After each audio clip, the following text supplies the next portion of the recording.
get stuck in traditions even if they oppose truth. Jesus said, you forsake my word for the sake of your traditions. Matthew 15:8.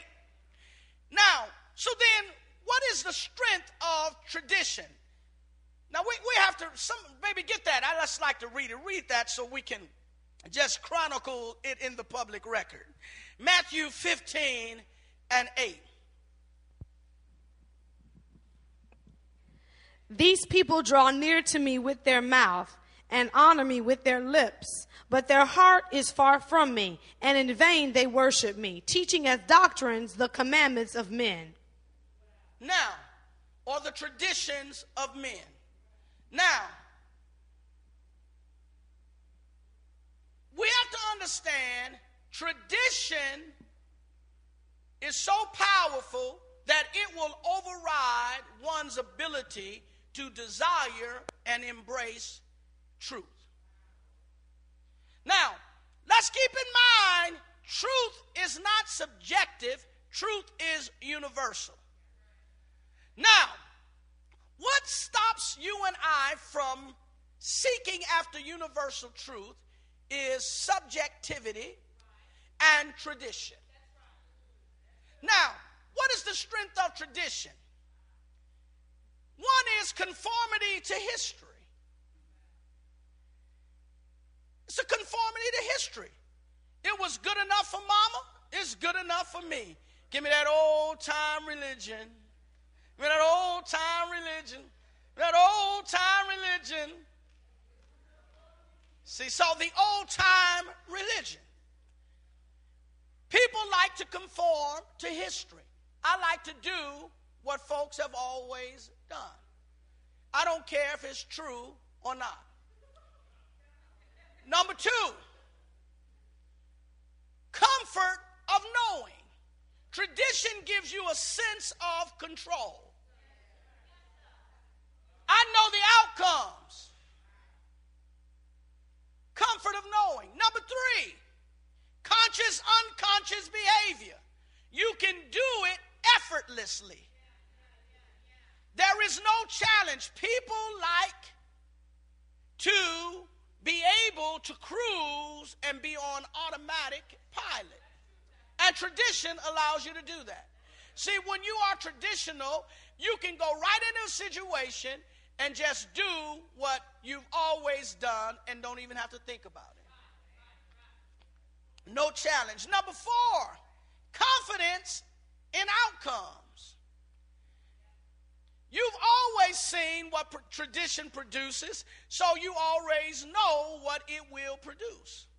So when I am traditional, I know my outcomes, whether they are what I want or not. For instance, you know when you do certain things, you get certain responses. You might not even like the responses you get, but you know that it's predictable. So you know your outcome. So therefore, you feel a sense of comfort with knowing what's going to happen. Then lastly, it's a consistency with culture. This is how things are supposed to be. People are looking for the supposed to be way.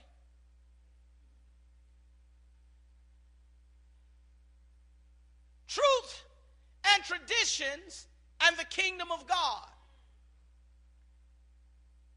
We said that the American Heritage Dictionary defines truth as that which is considered to be the supreme reality and have the ultimate meaning and value of existence. Christ and the kingdom. Jesus came then trying to teach you and I ultimate reality. He did not come to teach us subjective truth. He came to teach us ultimate reality so that we could conform with ultimate reality. Thus, when he teaches us how to pray in Matthew 6, he says, pray, our Father, which art in heaven, hallowed be thy name. thy kingdom come, thy will be done what? On earth what? As it is in heaven. So which is the paradigm and which is the reflection? I said, which? That's a question. I'm not even asking it rhetorically. Listen, if it's supposed to be done on earth as it is in heaven, which is the paradigm and which is the reflection? So heaven is the paradigm and earth is the reflection, which means then when you try to come up with truth from earth, you've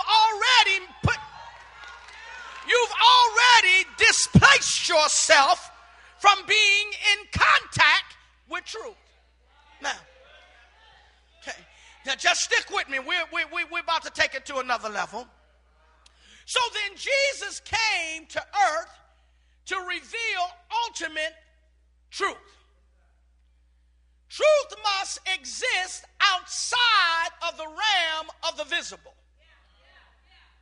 For that which is visible is controlled by that which is invisible. If that which is visible was controlled by that which was invisible, then the visible would outlive the invisible. If visible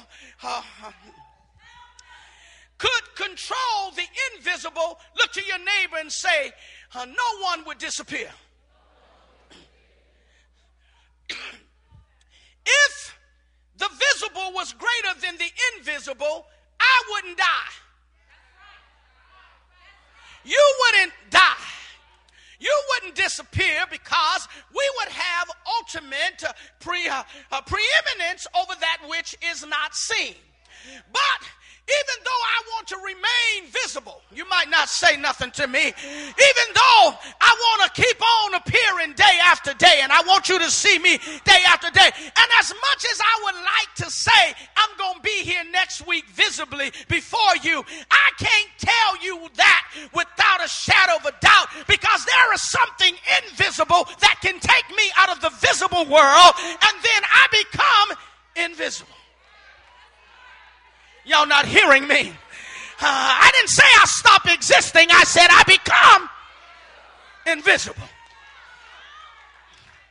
You no longer can see me.